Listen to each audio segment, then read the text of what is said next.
po, Kong EJ, maraming salamat. Marami kang hindi lang basta-basta mga lipenyo, bibigyan ng magandang araw, kundi napakaraming batanggenyo. Palakpakan natin ang kabaitan, kung gaano ka-generous, si Congressman Edwin Carjola. Palakpakan po natin. Kaya mag-ingat po kayo at good luck po sa lahat ng sasabak po. Ayan, and syempre, Oy, shoutout muna. Pagaling ng dangal at sigla ng lalawigan ng Batangas. Oy, shoutout muna kay Supreme Pagtanan ha. Eto kasi yan mga pre. Nakita nyo naman yung video, no? Bago natin ituloy-tuloy, no? Ito po yung ano, ito po yung isang video, no? Kung saan, asan na ba yun? Okay ra mo diha.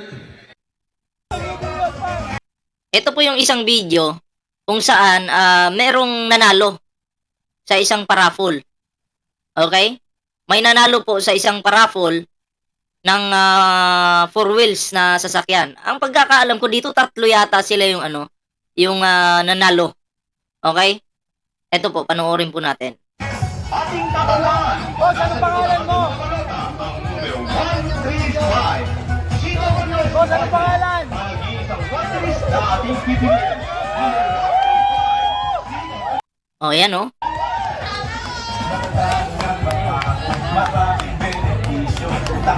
Okay lang naman po na mag-rally kayo, mangampanya kayo. Hindi yung may mga pakulo na kunyari magbubunutan, may mananalo ng sasakyan. Mali yun.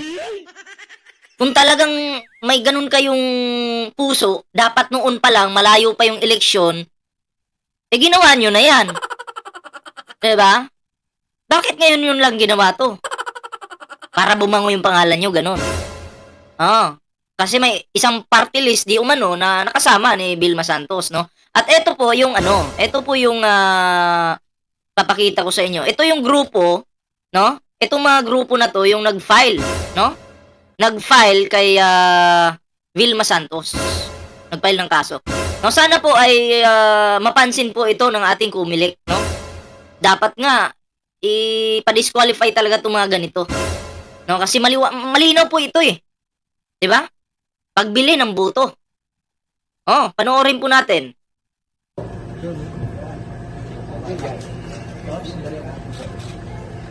Yan grupo na nag-file ng kaso kay Vilma Santos.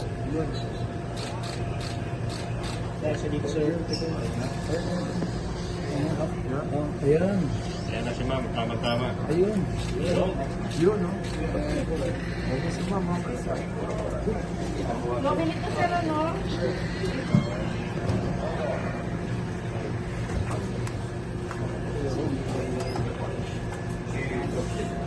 Yan po ha. At ito po yung nanalo. Tuloy natin ha. Tuloy natin yung yun po. Isang grupo po yun, no? Na talagang nag-initiative na file ng kaso itong tumatakbong gobernador na si Vilma Santos. 'Di ba? Kasi may isa pa silang may kasama po silang may kasama siyang party list, no? Hindi ko lang alam kung yung party list na yun ay damay sa kaso. Okay, ang maliwanag lang dito si Vilma Santos po talagang sapul dito. Saan ba yung video?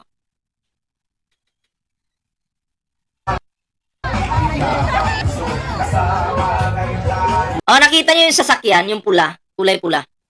Yan po yung napanalunan niya. Imagine, election. Halimbawa, manalo ako ng sasakyan ngayon. Ako yung nakaupo dyan. Siyempre, iiyak din si Ballpoint Man. Iiyak. Nakabunot ako tapos tumatakbong gobernador itong si Vilma Santos.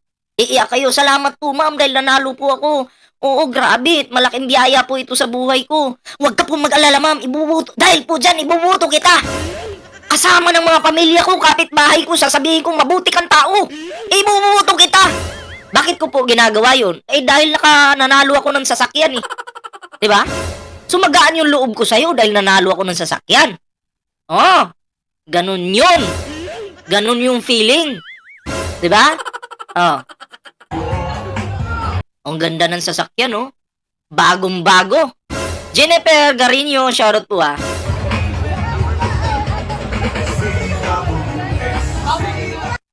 Ayan. Nakita nyo? Proceed po tayo dito sa isang video. Yan. Governor Vilma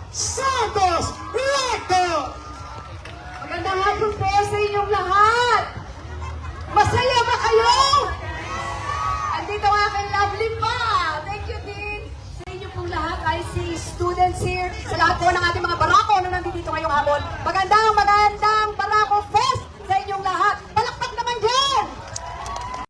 Masaya ho ba kayo sa Barako Fest? Masaya, may Oo naman. Pero bagong lahat, palakpakan din po natin dahil nandito po. masaya, lalo na yung nanalo. Yung nanalo dyan, nanalo ng sasakyan dyan, masaya yun. At iboboto ka nun, Vilma. Pero ang tingin namin dyan, vote buying eh. Hindi tama yan. Diba? Itong iba't ibang mayors natin na galing po sa iba't ibang bayan na ating pong lalawigan ng Batangas. At syempre, ang sariling mayor natin, nandito sa lungsod, nandito pa ang ating pong bayan, Mayor Eric Africa.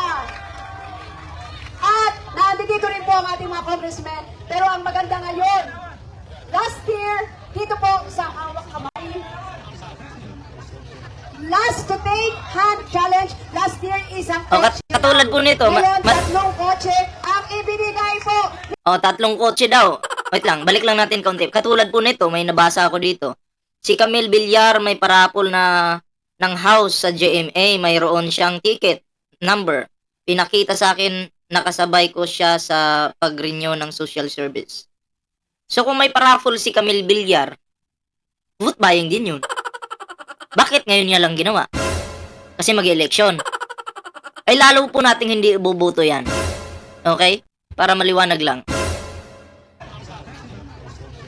Last to take hand challenge, last year isang kotse lang. O, tamo? Ngayon, tatlong kotse ang ibinigay po ni Congressman.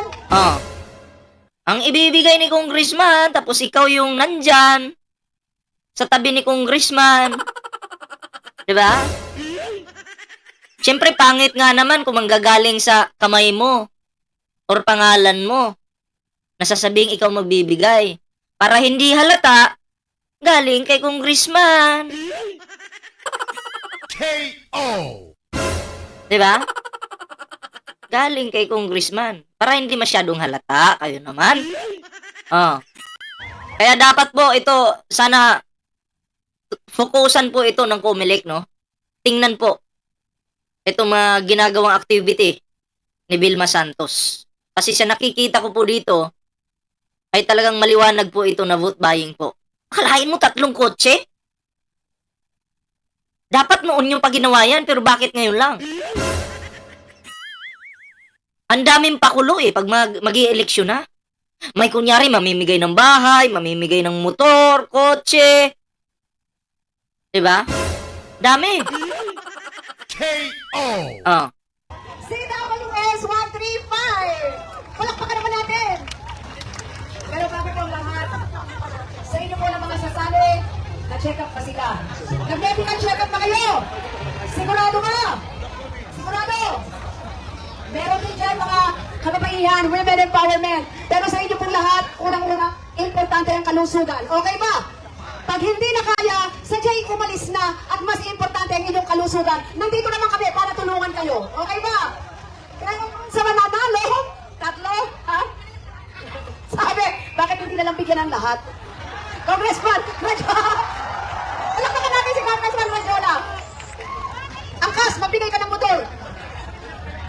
Okay, sa inyo pong lahat bibigyan na. Hindi, seriously now, ang prioridad po namin ang inyong kalusugan. Okay ba? Wag natin. Sabi ni dito sa amin nagbigay ng tag 1K galing kay Martin Romualdez. Actually, noon pa eh. Kahit malayo pa yung eleksyon, si Martin Romualdez at Pangulong Bongbong Marcos namimigay ng ayuda yan. Yun yung maganda, wala pang eleksyon, malayo pa yung eleksyon, dapat kayo ay namimigay na ng ayuda. Lalo na pag may baha, 'di ba? May pagputok ng bulkan, dapat namimigay ng ayuda. Ang problema lang sa mga tumatakbo ngayon, tsaka sila mamimigay dahil malapit na yung eleksyon. Hindi, si Martin Romualdez namigay nga ng 5,000 eh, para sa mga tao eh. Plus bigas pa. Pero hindi panahon ng eleksyon yun. 'Di ba? Dapat ganun. Ang tawag po doon, may pagmamahal sa mga Pilipino, kaya nila ginagawa yun. 'Di ba? Mahal nila yung Pilipino. Mahal nila yung bansang ito. 'Di ba? Hindi po hindi po sinasabing kaya namimigay si Martin Romualdez at PBBM ng ayuda, ginagawang tamad yung mga Pilipino. Hindi. Kahit sino po maging presidente ng Pilipinas, namimigay po talaga ng ayuda kahit sino. Di ba? Lalo na pag may bagyo, may mga baha. Ganon yun. Si Digo nga eh. Nung December, nagpapila dyan ng mga dabawin nyo sa kanyang bahay yata yun. Nagpapila. Magkano yung binibigay? Ang haba ng pila, tig 150 lang. Ano yan? Cheap naman. Pipilitin pag hindi na po kaya at meron pa naman higit pa sa sasakyan. Mas importante ang buhay natin. Pero sa ngayon, enjoy lang. Okay ba? God bless you! God bless you! God bless you! Mag-ingat po kayo. Papasyalan ko po kayo either tomorrow or sa 15. So, yun lang yung...